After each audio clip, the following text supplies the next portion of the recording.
Have you ever wondered how a young shepherd boy became one of the most remembered kings in history? This is the early story of David, a humble boy from Bethlehem whose courage, faith, and willingness to step forward changed the course of his life and inspired generations to come.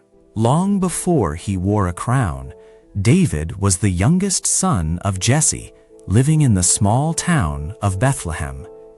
Jesse had 8 sons, and David was the youngest of them all.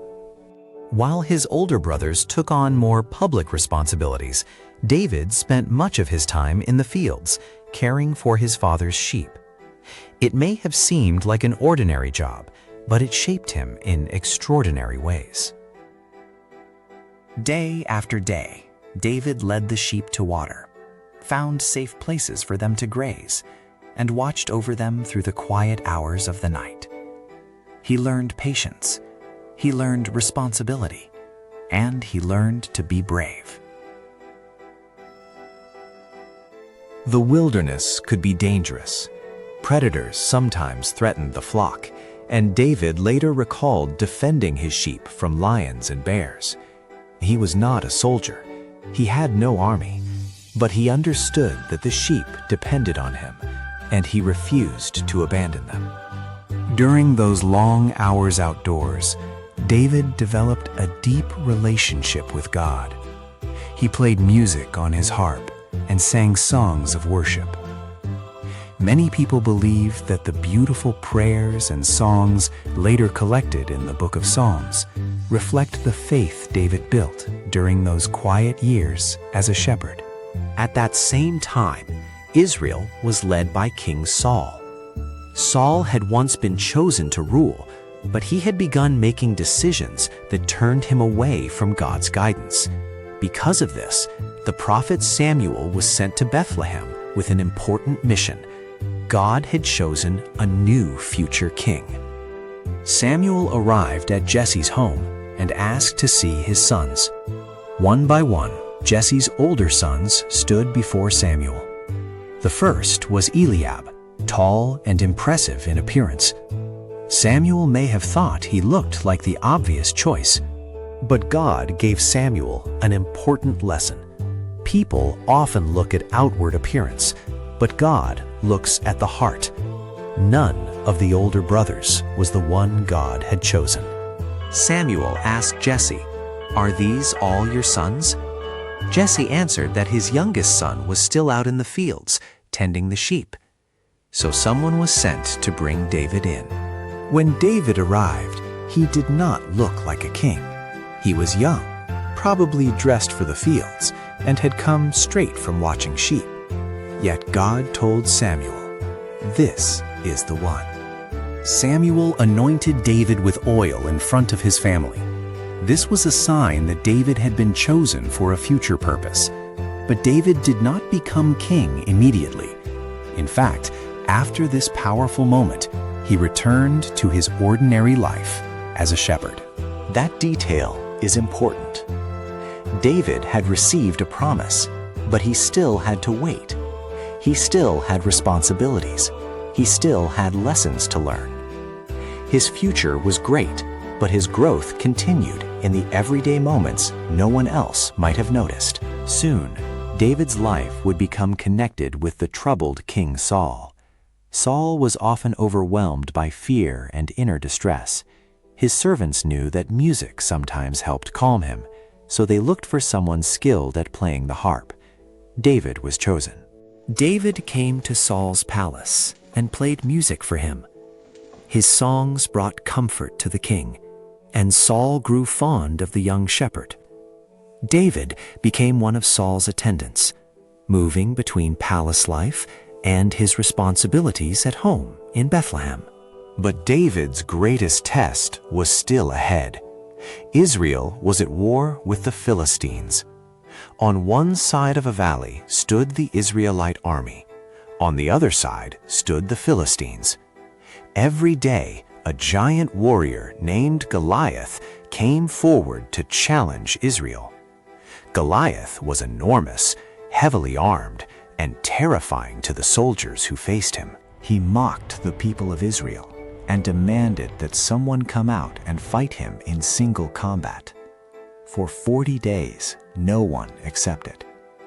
David's older brothers were with Israel's army.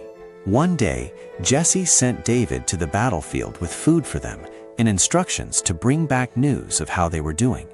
When David arrived, he heard Goliath's challenge. He saw the fear spreading through the army. Soldiers who had weapons and training were too frightened to step forward. But David did not only see a giant, he saw someone insulting the God he trusted. David began asking questions. Why was no one stopping him? Why was everyone so afraid? His oldest brother, Eliab, became angry with him. Perhaps he thought David was too young, too curious, or simply in the way. But David did not allow his brother's criticism to silence him. Word reached King Saul that a young shepherd was willing to face Goliath. David was brought before the king. Saul looked at him and doubted. David was young, while Goliath had been a warrior for years. But David explained that he had protected his father's sheep from wild animals. He believed that the God who had helped him in the fields would help him now. Saul finally agreed. He offered David his own armor, but it was too large and unfamiliar. David had not trained in it, so he set it aside. Instead, David took his shepherd's staff, chose 5 smooth stones from a stream, placed them in his bag, and carried his sling. When Goliath saw David approaching, he was insulted. He expected a trained soldier, not a boy carrying a staff. He laughed at David and threatened him. But David answered with courage. Goliath trusted in weapons, armor, and strength. David trusted in God. Then the battle began. Goliath moved forward, confident that the fight would be quick. David ran toward him. He reached into his bag, selected one smooth stone, placed it in his sling, and swung it around. Then he released it. The stone struck Goliath in the forehead. The giant fell to the ground. The Philistine army was shocked. The Israelite army was filled with courage. Seeing their champion defeated, the Philistines fled, and Israel won a great victory. David's victory over Goliath was not just about defeating a giant. It showed that courage does not always look like physical size, power, or experience. David was young and underestimated, but he used the gifts he had, stood firm in his faith, and acted when others were too afraid.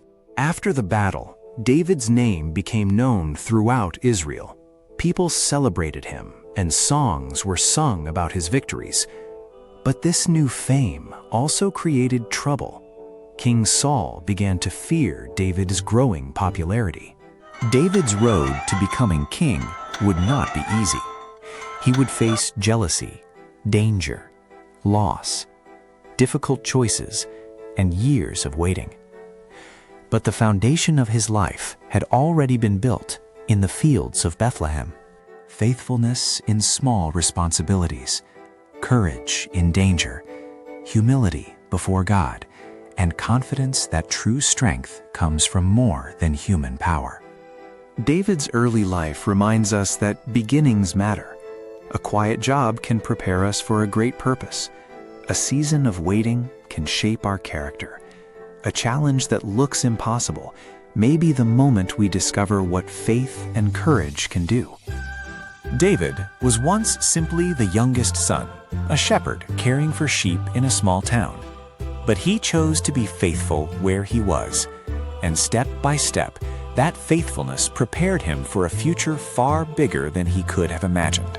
If this story encouraged you, please like this video, subscribe to the channel for more meaningful Bible stories, and share it with someone who could use a reminder to face their giants with courage. And before you go, leave a comment below.